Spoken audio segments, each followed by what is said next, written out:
Hey guys, and welcome to another episode of the Yes People Show. I'm your host, Savia Rocks, and today I am abundantly humbled to have Ryan here with me. Ryan is a barrister and a writer, so there's two things that I completely love. One is law, and one is definitely writing. So, Ryan, I want to thank you so much for taking your time to come on the Yes People Show. How are you? I'm very well. Thank you very much for having me. You are more than welcome. So, Ryan, the first thing I love to know about every guest who comes on the show is could you tell me a bit about yourself, where you grew up, and how that influenced you to be the person who you are today? Right. So I'm from West London. Yes. My parents are from the Caribbean, Grenada and Carriacou, a Ah, small island.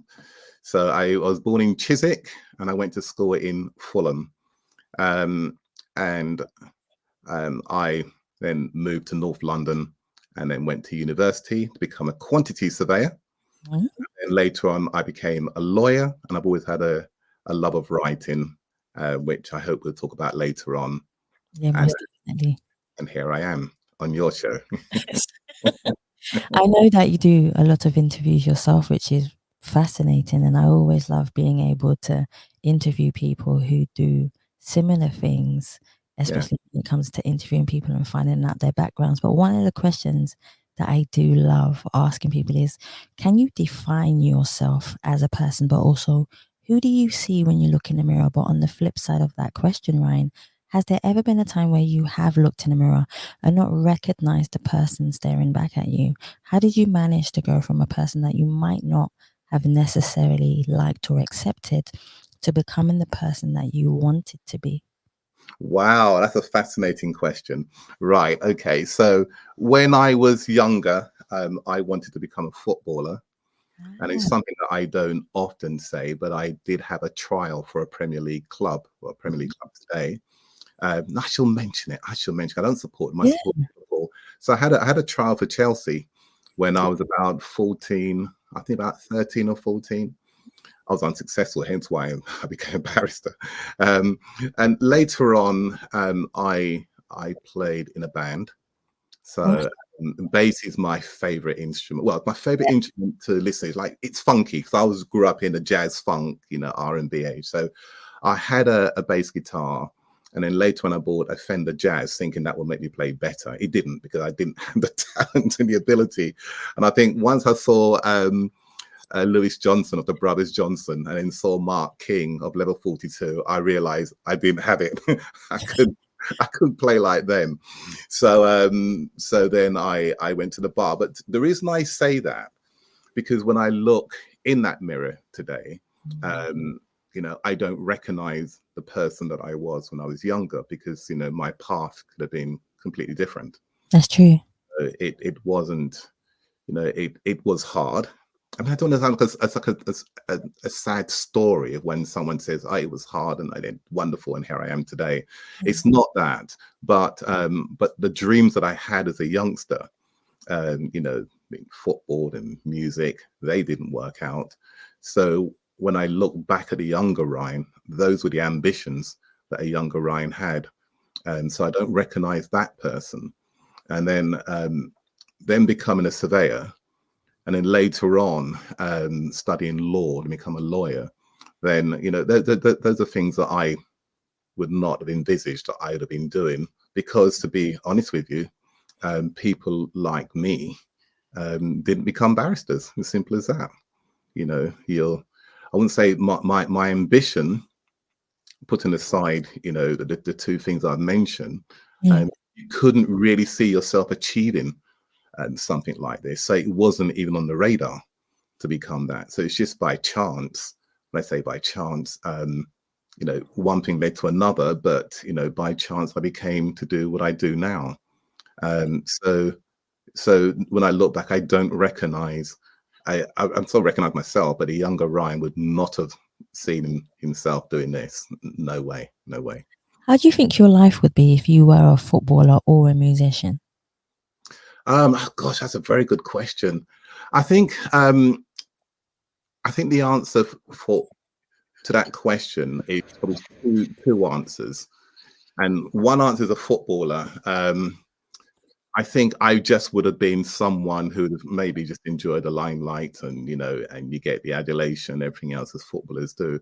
But Yeah. a musician, I think I'd have been more thoughtful, because in the band I was writing songs anyway, and it was songs that I thought about very carefully. So I should say, although I wasn't a great musician, but I was a songwriter, and it was something that how can I put this without people getting it the wrong way? I listened to music like Stevie Wonder, and with lyrics that have meaning and Yes. purpose. Tell a Rather, story. yeah, Yeah. absolutely, absolutely. Now, I'm not saying I was that, but what I'm saying is I tried to write things that had a meaning, a song. I mean, I wouldn't write anything that was offensive or something that really had a something that had a purpose and a meaning that, someone say, wow, okay, you know. So I think, so the answer is different to both. I think that I would have been a different person. If I was a footballer than to, if I had a musician. If you'd asked me which one I would prefer to have been, I I kind of, was actually. oh, right. I anticipated that one. Right. So as a youngster up until say the age of say 16, 17, football definitely. Okay. Passionate about football. In fact, one of my school reports that I still have, where my maths teacher said that all Ryan talks about is Liverpool and football. Which is true. I can't criticize him for that. But later on, definitely music. I mean, See. I grew up in an area where there's just some really good music. Every week you're hearing the good music. And I went to a lot of concerts as well. So, the first concert I went to, I can't remember what age I was quite small. I mean, my mother taking me there was the Jacksons. And Oh. mesmerizing, because I brought up, like in the Jackson 5, and incredible, absolutely incredible concert, and I was just mesmerized. So, and after that, it's just loads of the R&B, the big bands, your Chic, Sister Sledge, Earth, Wind and Fire, Kool and the Gang. Oh yeah. And I saw them all. I saw them all. I saw the great. And Michael, I've seen Michael as a solo artist about four or five times in concert, all at Wembley. So I didn't buy tickets for the last one, which we all know what happened. Yeah, we do. Yeah, but so yeah, music took over. Music took over. No, that's awesome. That's definitely something that I love is music and being able to articulate that in such a beautiful way. And regardless, sometimes our paths takes us. Sometimes I believe in life there's a calling, and even if we want to be, like you say, a footballer or a musician, for some reason our purpose, our paths change. But Yeah, it changes for a reason, because the reason why I say this, because if you wasn't a barrister for employment law, imagine all of the people in the world that wouldn't have got your help and wouldn't be in the situations of positive change that they're in now. That's how I see it in the world. yes, So yes. I believe your path was guided. Yeah, I mean, I believe that. I believe that. George Michael's Different Corner, sort of resonates in that. Just take different turns. There's sometimes I look back and I think, wow, how did I get to this position? Mm. I remember when I went to see the dentist, and I bought Off the Wall. It was an Oh, yeah. American import, and I wanted to go and play that Off the Wall. And I had a job interview in the West End, and I didn't want to go. One, because, well, I had a bit of a toothache, but two, I wanted to play my Off the Wall album. Don't Stop Till You Get Enough was on the airwaves, and Rock With You and so on, and so on. Anyway, I went along, and I went along for this interview, and this is how it started for me. I went along for this interview, and I can honestly say it wasn't great for me. I thought, because I was thinking of MJ's album, but I got the job. It was in the West End, and it was fortunate, because had I not gone to that interview, I would not have got that job. And then Mhm. the firm of chartered surveyors, and they agreed to fund my degree, my first degree in quantity surveying. See? So that laid a foundation, and then after the quantity surveying degree, I decided to study law. Now, I had enrolled in a university to do it full time, so basically I'm already a surveyor, and I was going to give up the job and then study for 2 years. And then I took a week off. My partner and I were going to the Algarve. And while we were on on the plane, we met, or rather, she met a friend whose girlfriend worked for a top city law firm. Right. And I told her what I had done. He said, no, no, no, you don't need to do that. There is this college where you can study on the weekend and study law. So I didn't have to give up my job as a surveyor. So I lost my money on the university I'd applied to and got in. And so I was working Monday to Friday, doing my quantity surveying job, working with chartered surveyors in the West End. And I went to college on the Saturday. So I studied law on the weekend, Right. and worked as a surveyor in the week.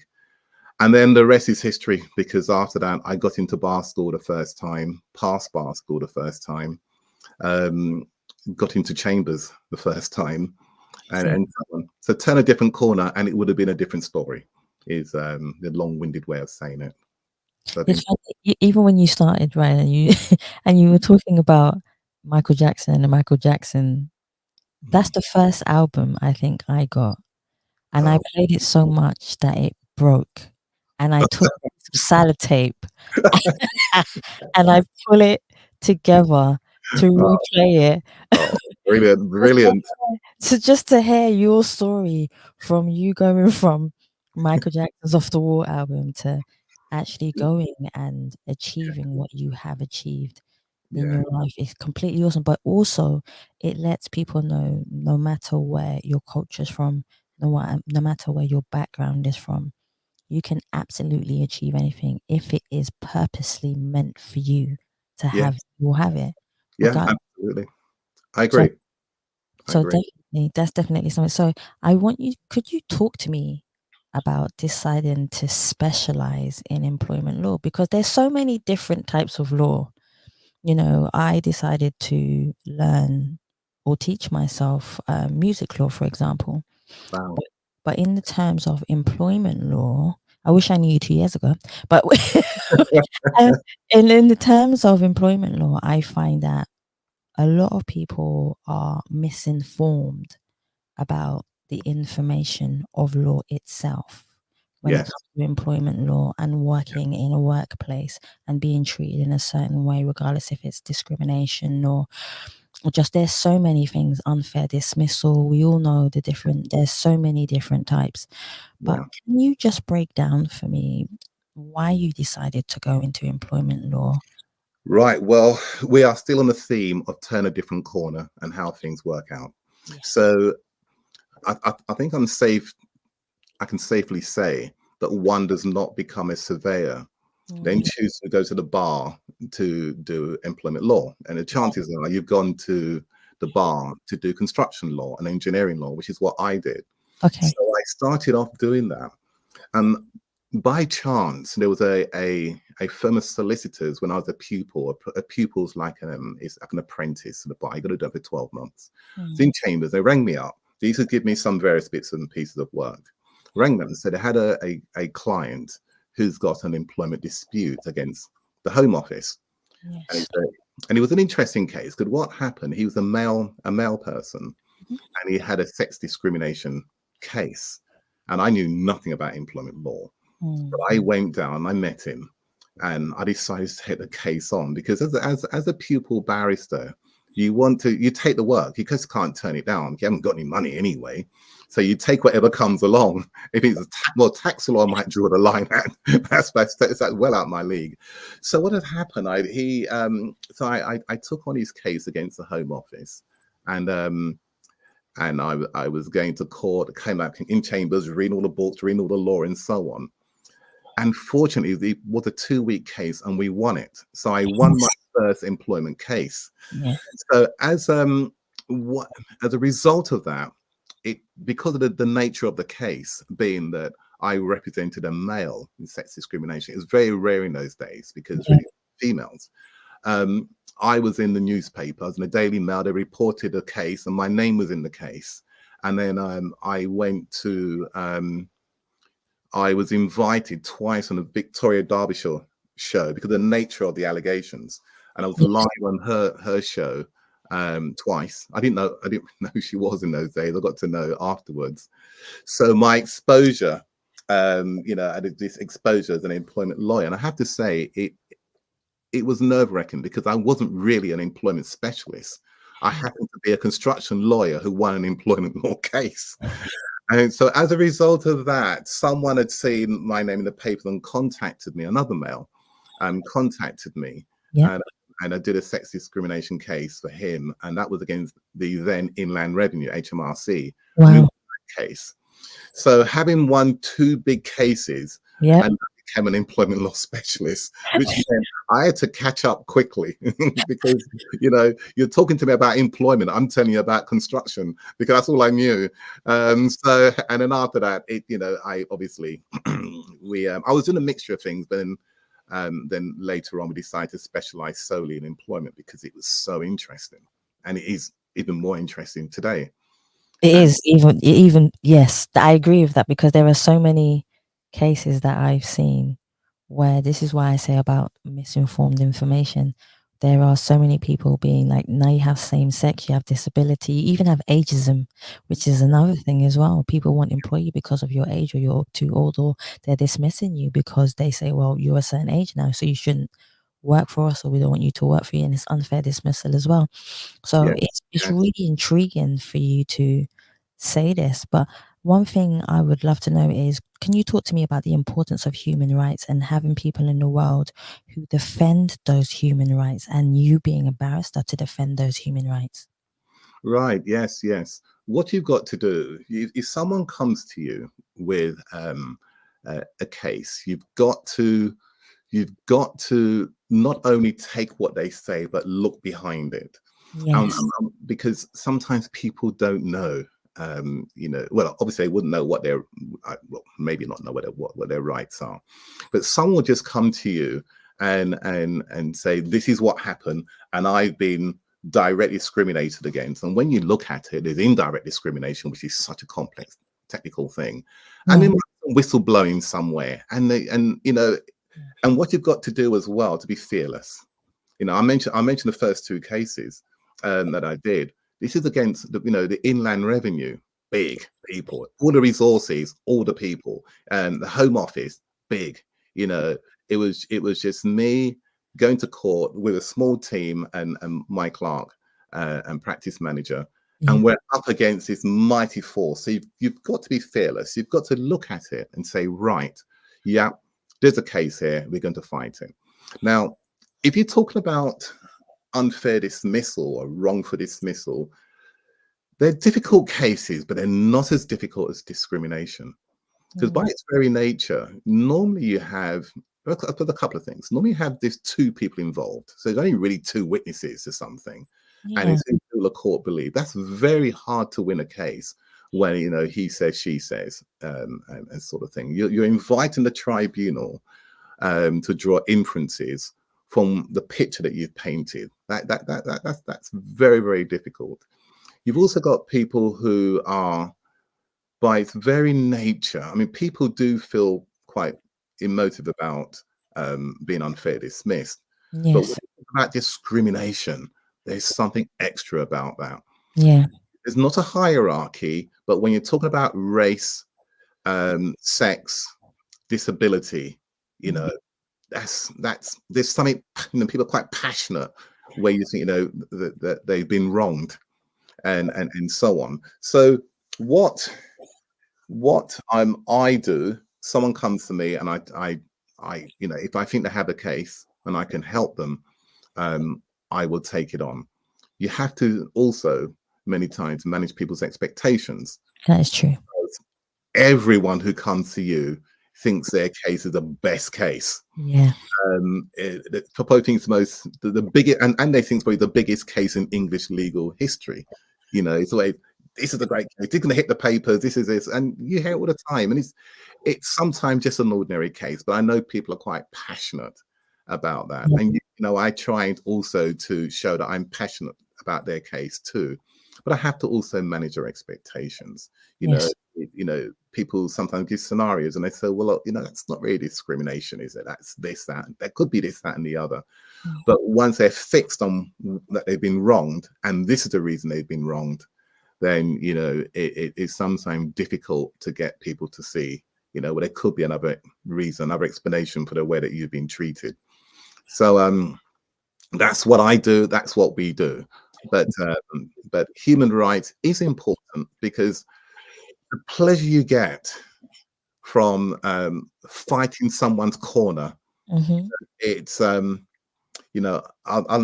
never have the benefit of scoring in the 89th minute in the FA Cup for Liverpool to win it. But I would think it probably may come pretty close. And especially when someone you feel that can't articulate themselves very well. So Yes. you're their mouthpiece, and you fought the opponent for 2 weeks, Yes. and if the result goes their way, it's quite emotional for me too. I don't show it because I think the barrister's got to be hard, but you do feel, I've made a difference to your life. That's something I can go home and think, wow, yeah, How do you emotionally disconnect your this is how do you emotionally disconnect yourself from the situation and you doing your job as a barrister? Because I know that it can be very hard. It's kind of like a social worker who gets a massive bond with a child, knows a child is in the wrong, knows a child should be moved to the right family or the situation that is within. Those emotions are so hard to control sometimes. How yeah. is that for you doing this? Yeah, it's a great analogy because I was going to mention a social worker, but what I should say firstly is horses for courses. That's true. Um, I can do some things where I could not do what social workers do, and Yeah. that deal with children and domestic abuse, and so I mean I couldn't do that. And by the same token, I can cross-examine someone which is a few inches from my face, Mm. and they can. This sounds really cold, but I can cross-examine them, and it could be something that's tough, and they may be in tears, and I could be unmoved by that. Yet a social worker might think, gosh, someone cries out, I'll put questions on, I'll put my arms around them. Well, I don't have that effect. So we do have our, I say, I could say it's horses for courses. It is difficult. Some cases are easier to disconnect from than others. There's some Yeah. that just live with you. And I think I think that's a very good question on a number of levels. One of the levels I would say is that barristers are fairly well paid, depending on which area of law you work in. And what some clients will see that you go to court and you charge X pounds for 3 days in court. Yes. The skill of a barrister, apart from the cross-examination and the great closing submissions and referring to the law, you do it's what you do on your feet and on your seat. But before you get there, you've done 80% of the work. That's true. It's not the 3 days you're being paid for solely. You're being paid for those 2 weeks of hard work of trying to turn something for what your clients told you to what might hopefully will be a convincing argument in court, that by the time you finish that trial, you're Yeah. summing up and you're looking at the tribunal, the judges in their eyes, as to say, this case, my client must succeed, and you're looking at them as convincingly as you can. A case that might have been weak, a case that where your client hadn't articulated it the way you've put it. That's where the hard work is. Now, when you're doing those types of cases, it is hard, and it's hard to not only disconnect while you're doing the case, but when you finish. I mean, I've got a couple of really heavy cases, well, more than a couple actually.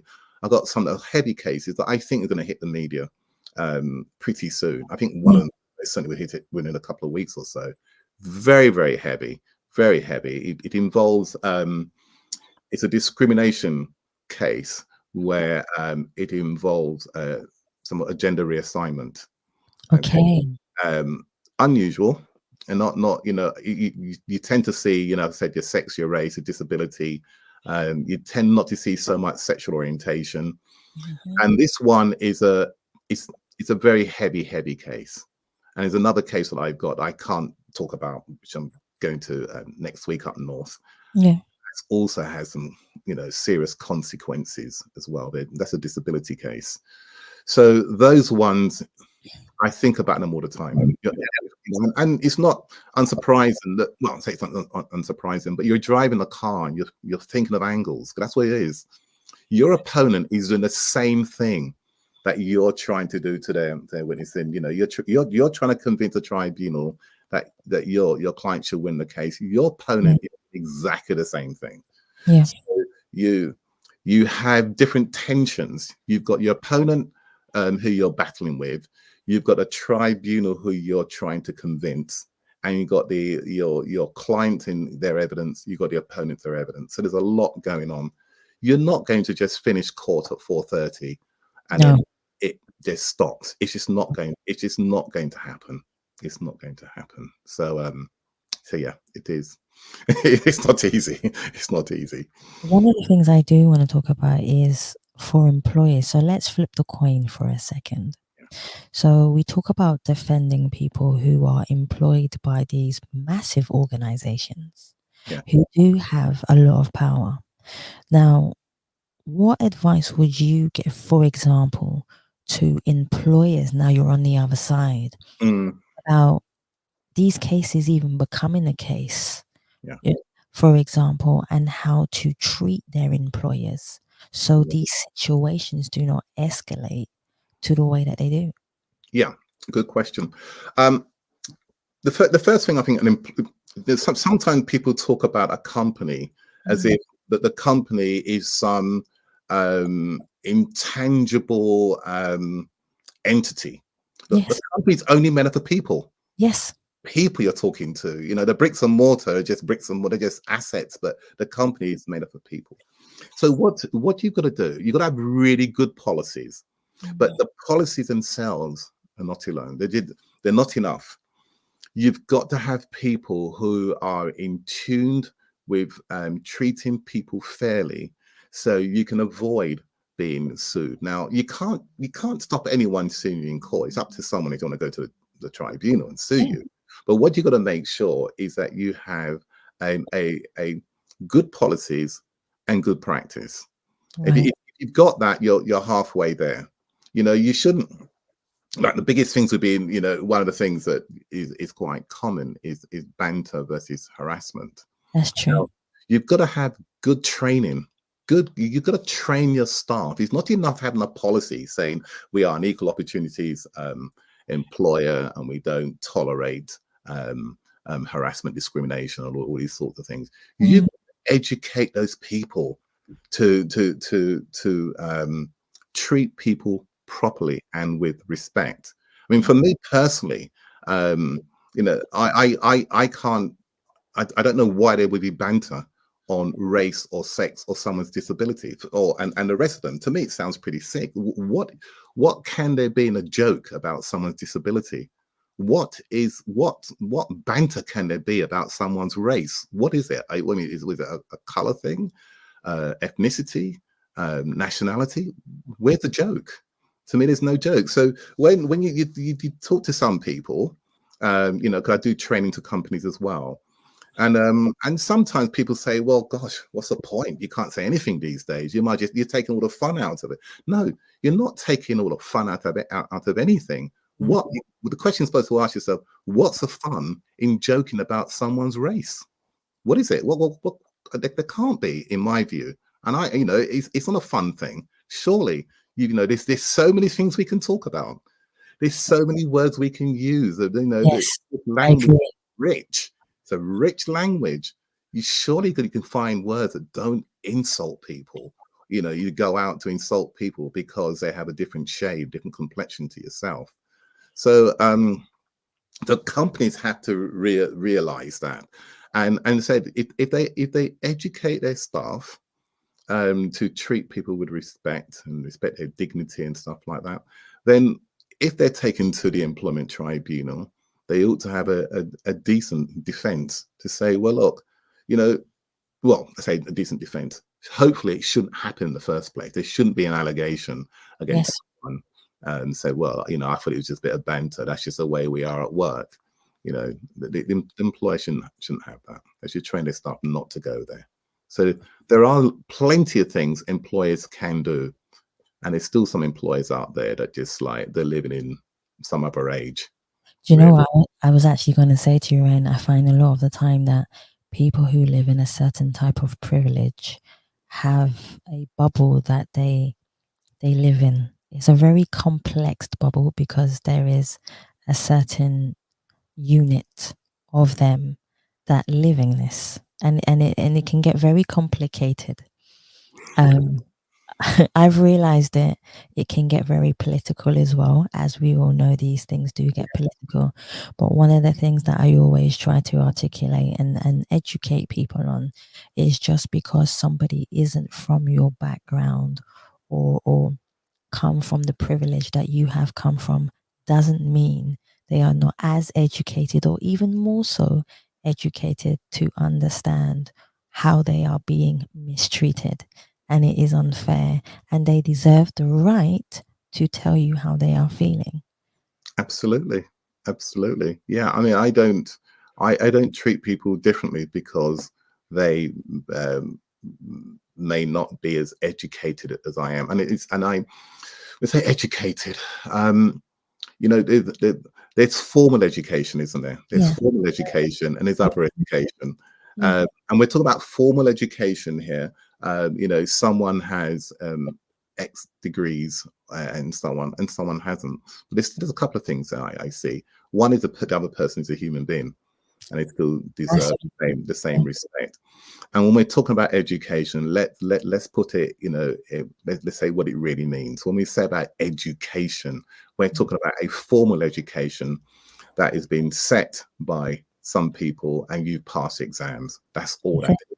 That That's doesn't mean that, you know, other people are not educated in what they've seen, they've done, they've experienced. You know, I love traveling. I don't travel as much as I would like to, but I tell you what, when I do travel, I think that to me is an education. If you get that's more life people traveling, education. yeah, you travel, you see different people's cultures, you learn from that. What, Embrace it. you know, and someone, you know, like myself would have done, you know, a distinction in mathematics and understand calculus at the time. I don't know why. I still don't know what it was for, but I passed the exams in it. How could I say therefore that I'm more educated than someone? Because I could, you know, I got a distinction in maths and calculus, where someone's traveled around the world, seen different cultures, knows so much, can Yep. tell me so much. You know, that's not about. You know, we are all the same in that sense.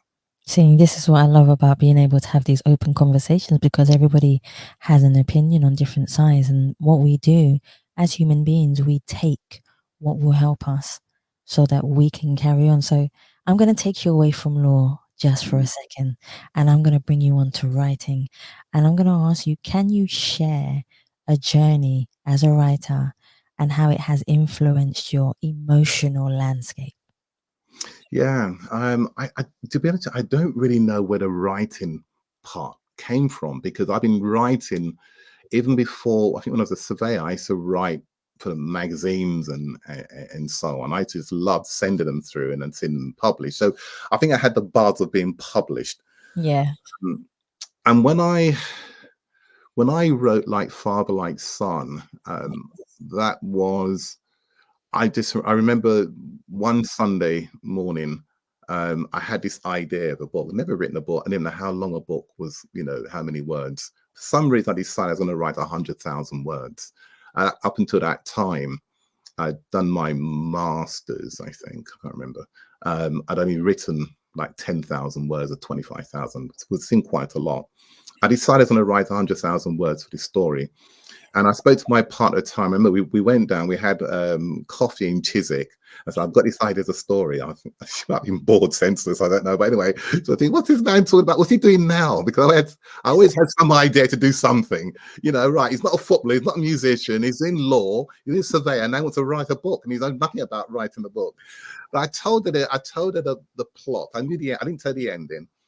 And it was just, I really, really enjoyed it. You know, the journey of writing something that I'd never embarked on before. So when I did my pupillage, I then finished this book, Like Father, Like Son, Yes. whilst I was in my pupillage, and it like, well, what do I do this now? And I wasn't even sure it was. I like the story. You know, my partner had read it. My mother, my late mother, had read it while I was writing. So I was writing, sending scripts. But you don't know if you're getting honest feedback, because mother is going to say, son, you're doing well. I love the story. She just said it anyway, no matter what I wrote. And my partner, well, you can understand, she probably said the same thing, maybe for the same reasons. But I did send it off, and it was published. It's published by a publisher called Minerva, who then went bust. But so I had a real buzz about that. Later on, I did a degree in English language and literature, and I was fascinated by the literature side. But I was also interested in authors. You know, I had the pleasure, not personally, but I had the pleasure of meeting Alice Walker twice. I'm going to see her and met her twice. And Toni Morrison, Yes. I met her in Edinburgh. So these were the people I'd really admired, and I really regret not having the opportunity to see Dr. Mariangelo twice. Tried to see her in London. By the time I got the news she was in London, it was already sold out.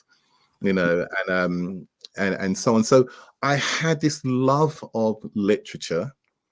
Then, like I said, I studied literature formally, my degree. And I just had this love of writing, and I was then writing for the legal magazines formally, Yes. employment law updates for them, and that was a buzz. I have to admit, you know, you're writing something, you know, what you're writing is published all around the country, and it might have been abroad as well. I don't really know. I think it's in Australia and might be in other places. That gave me a real buzz for writing. How do you emotionally connect to your words of how you write, and how does it serve you therapeutically to write when you're writing? Yeah, well, with like father, that's in the first. I wrote it in the first person. So I said there are 5 characters, and what I wanted to do, that whenever the reader read that character as they went through the book, there's Rupert, Donna, Patricia, Dexter, and Josephine. I wanted the reader to know that's a person that they're reading about in the first person. In other words, they would know that this is Rupert, it's not Dexter, because this is how Rupert would behave, and the things he would say, and you know, Patricia and Josephine completely different.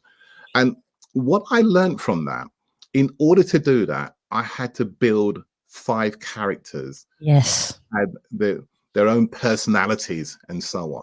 Yeah. Because what I didn't want to do is that when someone was reading about, say, for example, Patricia, and Patricia said or did something, they said, that's odd, because he's built Patricia in a particular way. Patricia wouldn't have said that and back to that way. So you're thinking those ways. Now, in order to do so, and I can't say, well, part of it was conscious, but I think part of it must be also subconscious, is that what you're putting together is your observation of human behavior. Yes. And that's what it's doing. And also you're thinking about the dynamics, because not only are you writing the first person of how they would think, but how would that person deal with situations when they interact with someone else you've also written about in the book. So that's how I approach it. And you know, it sounds bizarre saying this, but I learned a lot about the characters and people from writing it, because you're thinking about it consciously, rather than just sitting there watching a movie where you have no control over, you know, the direction that the movie takes. But when you are creating characters and need to be true to those characters, Yes. I learned a lot. So having written it in the first person, I got a lot from that emotionally. My latest book I'm putting together, I'm not abandoned the first person approach, but I've had this well, not third person, but you know, the overriding person that sees everything, the omnipresent person, and that has a different skill, because you want to show the reader what's happening without telling the reader too much. You know, you've got to trust the reader to make up their own minds in how they interpret the situation. And I find that's a lot more challenging, a lot more challenging. You know, the descriptions you put as the person that sees everything is a Yeah, lot harder than the first person who just sees things the way they see it. that's You know, true. so it's a different skill, but I'm enjoying it. I'm enjoying it. What about, do any of your characters within your books relate to people in real lives? Because sometimes what we do, it's just from my perspective sometimes, and I've spoken to quite a few writers who might do this. They say to me, I've taken a personality from someone I know who I know that will fit that particular character Yeah. for that particular reason. Have you ever done that within your Yes, I have. writing? I have. Yes. Yeah, I have. I can't name names. No. Naturally.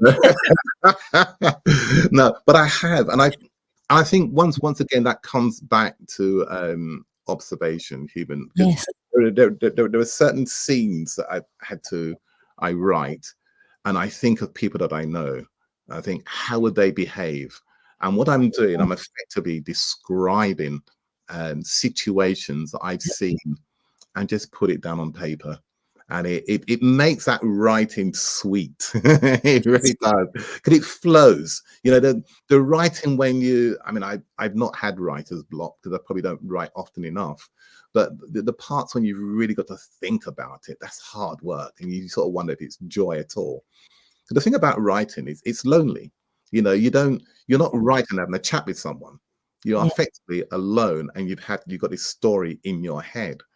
So when you can write a piece that you are imagining someone that you know acting that way, it helps. So yes, many times, there's many scenes in Like Father, Like Son where I've thought about situations that I've witnessed, and I thought, yeah, I'll write that down. But I'm not in it. Let me make it absolutely clear. It's nothing about me. I'm not in it. sure. I'm gonna read it now. I'm not in it. Some people do say am I Rupert in the book, but I'm not. It's not about me. I'm just the observer. I'm just I think sometimes people will see your personality of who you are, and as they're reading the book, they'll be like, that sounds like something Ryan would say, yeah. and then they would get suspicious, and then they will start to ask you. That's very true. Very, very true. I mean, I suppose it comes back to the subconsciousness, isn't it? Exactly, Because if you're two people could be writing a scene and they're going to write it in different ways because completely. we only have a limitation on our not let me say limitation, but we have our ability to express ourselves the best way we can. Yes, And the way we express ourselves is a combination of our experience in life. very true.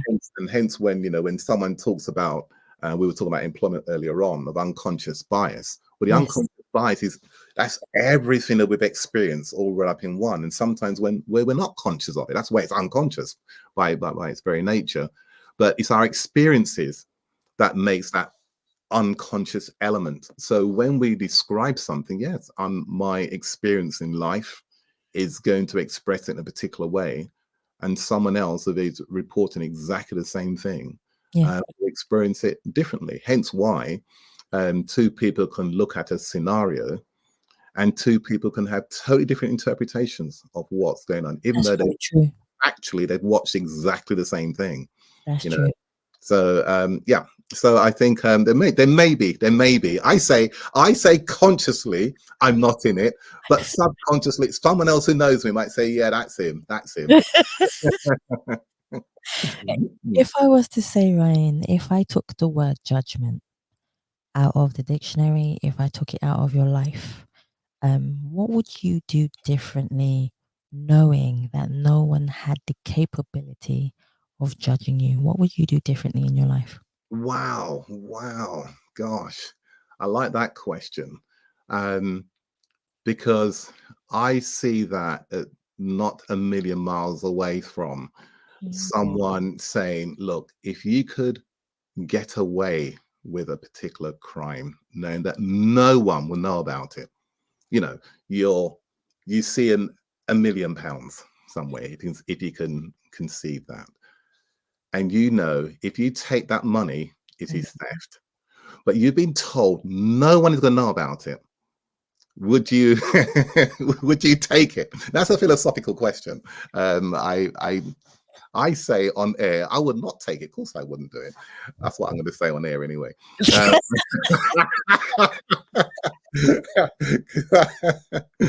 Talk about this afterwards. yeah, let us chat privately. Yes, indeed. But judgment. Wow, that's a good one. I'd like to think that that things wouldn't be too different Yeah, now. But of course, I suppose I'm maybe just giving the right answer. You know, what's the right answer? The the the answer that people will say, "Wow, that's a good answer. Yeah, good." You know, but to be judged, because we do think about that, don't we? As much as some people, and I advocate it myself. You know, really, you shouldn't be influenced by what people think about you, because you can't control that. You can't control it. absolutely. And some of us take it on more than others. By the same token, though, we do think about that, don't we? You know, if someone were to say, you know, something that someone that you're close to were to say something that you find that's troubling, upset you, you're bothered by it. You are troubled by it, even though, you know, I'll be the first to advocate. Look, you know, you're a strong person. You can only control what you can control. So be positive and don't let that negativity come into your life. And if someone's trying to be negative, put the mental barrier up so you're not affected. But we are affected. And as That's you say, you know, just some of us deal with it better than others. You know, I think I'm quite strong in that way. I can put up that mental barrier. I think my job enables me to be that way, because I couldn't cross-examine someone, you yes. know, as you do. So you have to be that kind of person to be quite mentally strong. But I think I'd like to think that I wouldn't be too different to how I am now, because when you say about judging, what I do, I judge myself, and I can't take that bit away. So someone is judging, I'm judging myself, and I Yeah. think I've got some standards that I would judge myself by, even though other people cannot do it. I think I would do it. I think the way, if we did not have the ability to judge, then Yeah. I think that'd be something, but we do, unfortunately. I see them as a plus and a minus in a way. Sometimes we can, like you say, judge ourselves where it turns into imposter syndrome. Mm, And that's something that we all have a little bit of yes, within us, because we, like you say, have high standards of what we want to achieve within ourselves, but yeah, also achieve for other people. yes, So yes. it plays a massive part, but also we're looking at the opinions Mm, of other people, so the perceptions of other people onto us as well. And I yeah. think as we a lot of people say to me, and especially in older generations, they say as I get older I care less. Yeah. So Yeah, as I absolutely. get older I care less, whereas Yes, yeah, as when you're younger, that plays such a heavy part, and it weighs such a heavy part on absolutely. your mind, because you're trying, like you said, when you were first beginning, you're trying to make your way and you was taking all the jobs that you can. Yeah, Whereas you get older and you're more comfortable in your skin of who you are as a person, and you've got things behind you, that not that you don't have to work as hard, because you always do. You yeah, work a lot smarter and you still work harder. But at yeah, the same time, there's this kind of reassurance within yourself yeah, to know that things will be abundantly okay yeah, regardless. So yeah, I yeah, love that you said that. yeah, Thank you for sharing yeah, that. yeah. No, thank you, thank you. No, I think that's true. That's true. I think as you get more comfortable, as you say, within Yeah. yourself, then what some people say has no effect on you whatsoever. One of the books that I read as a youngster, I still got it. It was The Greatest by Muhammad Ali. And what I like about Ali is that we know Ali was always Mhm. opinionated, strongly opinionated, and a lot of people didn't like him for that. You know, they wanted to see him beats because his mouth is too big. But when he became the world champion, you had to listen to what he said. I didn't care what you thought about him. You know why? Because he's achieved it. He can say whatever he likes, and there's nothing you can do about it. And he was articulate as well. And I Yes. love that. I love that. You know, I love that. I mean, not many of us can have the confidence of Ali to go right in someone's face and tell them how it is. Mhm. But he was comfortable within himself. Yeah. And I think, you know, if someone can achieve that, you can imagine if you're so comfortable that you're not harming people, but you don't care what some people say. Mhm. Because, like I say, coming back to what we were discussing earlier on, there's one thing being affected by what people say. There's another thing which is totally illogical, where someone is affected by what someone says, and Yeah. they know what the person is saying is false. You know it's wrong, so you shouldn't be affected by it. But we are. Some people are. You know why? You know, some say, "How dare someone make up those lies and tell those lies about me?" Well, if it's lies, why are you troubled by it? But what we do, we I do. I always say, Ryan, that you give consent to what upsets you emotionally and Yeah, physically. yeah, It yeah. plays a I massive agree. part in your life, and I I agree. always say that. I definitely always say that, and I find that when I not necessarily have a wall, but when I have this radiance of to just let things just bounce off me and Yeah, not affect me, and yeah. just let it go back to the person, I find that I walk off with the same energy I had even before that person said that comment or opinion. Yes, yes, because you're stronger. You've had something come at you, you've dealt with it, Mhm. and you feel stronger for it. Yeah, absolutely, absolutely. Yeah, Definitely. yeah.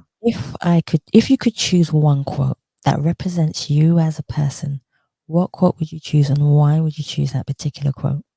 Mangelo and Still I Rise. Oh, I I love love I that. That love was there. yeah. I love it. I love it because whatever knocks one gets or one has had, still I rise. I And I like and I think that's so powerful. I know there's a lot more she says around that. That's my favorite. That's my favorite. to I'm glad you asked me that. I didn't have any. I didn't know you were going to ask me that. So I thought, what can I say? What can I say? No, no. But that one just came naturally to me because I think that's what it is. I think for everyone. I think that for is everyone, true. if you can say, you know, of all the knocks I've had, and still I rise, that's powerful. That shows how strong you You are. see, yeah, you're not gonna lay down. No, You can't lay down. There's too yeah, much. There's too much exactly, to do. Not precisely. enough time and there's too much to do. Yeah, absolutely, That's what absolutely. I say. You know, today I was in so last year I was a speaker at a conference and I went to support that the same people today, and Yes. Frank Bruno Yeah. was a guest there, and you know it was lovely to hear him speak. It really was. You know he's you know I see Frank as a national treasure. You know, Mhm. we speak about other national treasures, you know, Maggie Smith, who we lost recently, and so on, and so on. But I see Frank as being that humble man. He's gone through a lot, had mental health issues, and still he rose, and still he rise. He's gone through a lot. He was there. He made us laugh. He entertained us. He's on form. Still he rise, and it was So great. It's great. I think this one, you might get this in one go, but I'm still gonna ask it. If Hmm. there was one song that was the soundtrack of your life, what song would you choose and why would you choose it? Oh my goodness me. Now you've really got me because there's so many. I know there must be a catalogue going Oh, across your mind. absolutely. Absolutely. Um, wow, you have got me there. No, I can't say I will always love you. That's a different one, Whitney. Um, oh my goodness. Yeah, there is oh, I can't remember it. I can't remember it. Waiting to Excel, where Whitney's singing at the end, count on me, count on me. Okay, so, yeah, Yeah, it count is on part of me. me. Yeah, yeah, Yeah. At yeah. the end, there is a song when Whitney and all of them were waiting to, and I should say I saw Terry McMillan as well. In oh, she was great, Terry. So I've seen her live as well. And there's a song where all of them at the end of Waiting to Excel are singing. I think it's Count to Me. Yeah, it is Count to Me. that's beautiful. That's beautiful. That's a beautiful song. So I would say I'll take that one, but that's a hard question. Like really hard for someone who loves music the way that I do. That is. I think also there's Christina Aguilera, which is in beautiful as Oh, well. those are powerful songs. Now I'm understanding your writing. Okay, Yeah, those that's are really those songs transcend right through you. yeah, Like, yeah, they they do. have meaning and substance that they carry weight. Yes, they do, because then I was brought up in an age where certain people weren't viewed as being beautiful. You know, you I had understand that. Yep, the yep, ideal model that was different consciously yep. to challenge, because the front covers of the magazines and everything has showed you what was beautiful. That is We're, true. we're in a different age now, so you know, we're all beautiful in that sense. But you know, yeah, so it's yeah, beautiful. That's a strong song as well. Hero as well, Mariah Carey's Hero to some extent. But yeah, there's loads of low. We can chat forever in those. Oh no, I like the. Do you know what? It's making me realize, Ryan, that there is a songwriter in you somewhere, Uh, definitely, because you're picking songs that have so much substance, and these are legacy songs. They're not just, a song that is here today and it's gone in a couple of months or a couple of weeks. These are songs that resonate, with people for the rest of their lives, and yes, and carry a huge amount of emotional stability and connection with them. yes, yes, yes, indeed, indeed. I'm thinking there's more coming to mind now. We Star, Earth, Wind and Fire. Play that song. That's a beautiful song. We're all Oh, stars. That's another one. I've got to stop because now I'm thinking more and more songs are coming to mind. oh dear. If there was one question that you wished people asked you, but nobody ever has, Oh my what would God. that question be and why? Wow, wow, wow. Um, why do you why do you why I suppose why have you chosen this career? Mm, Now, I know there's been different paths, but then again, you know, one after becoming a surveyor, I could have tried to do something else. that's true. Why choose this path within law as I am now? It's to help people. And Yes. you know, it really, really is, you know, uh, not a voiceless necessarily, but someone who hasn't really got a voice, and you go in there and you fight. So to help. Why do this? Because I can help. I love That's, that. that's the one. That's a tough question as well. But yeah, I think that, yeah, truly When, think. when was the last time you felt totally at peace with yourself? Ooh, wow, wow. Totally at peace. Um, there are times I think consciously I haven't thought about it. Mhm. Um, I think the birth of my son was something good. I had a son late in life, I love and that. and what is that piece? Kofi's giving me a hard time, Kofi. But at that time, when You I can relate to that. yeah, when I was told about the terrible twos, what they never told me the terrible twos is not just for that year when they're 2 years old. It goes on. He's he's nearly 16 and he's still there. It carries on. But yeah, I think it's hard to answer that. But I think there are moments where consciously you feel relaxed. You feel there's nothing really troubling you, Yes, um, and um, and you feel good. That happens a few times in a year, I have to say, where you think, yeah, I feel good. I feel good. Um, and of course, when I'm saying that, that's not to say that there's also peace elsewhere, because you know there's enough trouble in the world, and real troubling things happen in the world. But me individually, from what I can control and what I can do, there are moments when I feel, yeah, I'm at peace. I'm at peace. I love that. Ryan, before I have the beautiful honor of saying thank you to you, I would love for everyone to be able to find you, to be able to find your books and just connect with you. Where can they find you, Ryan? Right. Well, if they type in my name and would like father, like son, Yes. I've also got race relations and employment law, put simply in black and white. Yes. And coming out pretty soon we've got discrimination in employment in 7 days. So effectively, what I'm trying to do audaciously is trying to take people from the beginning to the end, and by the time they finish my book in 7 days, they ought to understand discrimination and discrimination law the best that I can put it across in words. I need to be part of that, Ryan. Yeah, well, you know, I try to simplify the Yeah. law, because we know how complex it is, and we know how complex some people make Yes. it. So Yes. I've taken it, you know, someone said to me, if you can't explain it to an 11-year-old, the chances are you don't understand it yourself. So I'm taking that complexity of the law, simplified, and hopefully within 7 days, you'll understand discrimination. Or my race relations book, go on Amazon and you'll find it there. Type my name and those things, you'll find them there. Guys, please support Ryan, but also support yourself with being able to educate yourself and just understand that there is going to be someone in your family, someone you are close to, who is most probably, unfortunately, might have been in that situation or is going to be in that situation. So please, I'm always about supporting and opening doors and opportunities for people and just being able to give them that light.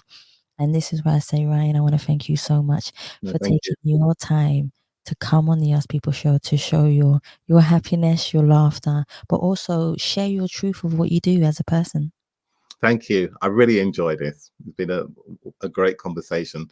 Challenging questions that made me have to dig deep to answer them myself. And I'm now going to start thinking, I've got to drive to London for court tomorrow.